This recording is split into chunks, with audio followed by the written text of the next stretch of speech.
AP explains, what is net neutrality, and why does it matter?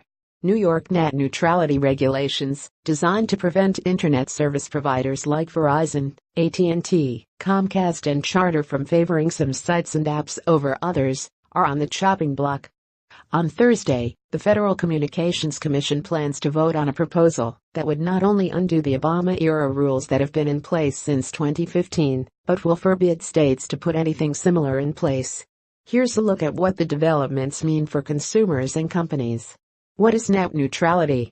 Net neutrality is the principle that internet providers treat all web traffic equally, and it's pretty much how the internet has worked since its creation.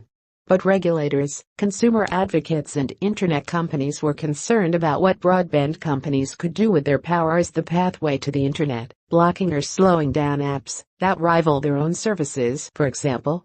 What did the government do about it? The FCC in 2015 approved rules, on a party-line vote, that make sure cable and phone companies don't manipulate traffic.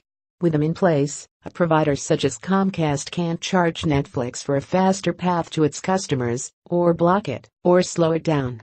The net neutrality rules gave the FCC power to go after companies for business practices that weren't explicitly banned as well. For example, the Obama FCC said that zero-rating practices by AT&T violated net neutrality. The telecom giant exempted its own video app from cell phone data caps, which would save some consumers money, and said video rivals could pay for the same treatment. PI's FCC spiked the effort to go after AT&T, even before it began rolling out a plan to undo the net neutrality rules entirely. A federal appeals court upheld the rules in 2016 after broadband providers sued. What telcos want? Big telecom companies hate the stricter regulation that comes with the net neutrality rules and have fought them fiercely in court. They say the regulations can undermine investment in broadband and introduced uncertainty about what were acceptable business practices. There were concerns about potential price regulation, even though the FCC had said it won't set prices for consumer internet service. What Silicon Valley wants? Internet companies such as Google have strongly backed net neutrality, but many tech firms have been more muted in their activism this year.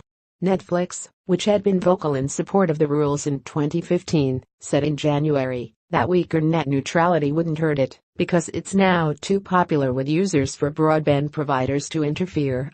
What happens next? Although the FCC's two Democrats said they will oppose the proposal, the repeal is likely to prevail as Republicans dominate 3-2. The vote for net neutrality in 2015 was also along party lines, but Democrats dominated then. In the long run, net neutrality advocates say undoing these rules makes it harder for the government to crack down on internet providers who act against consumer interests and will harm innovation. Those who criticize the rules say undoing them is good for investment in broadband networks. But advocates aren't sitting still.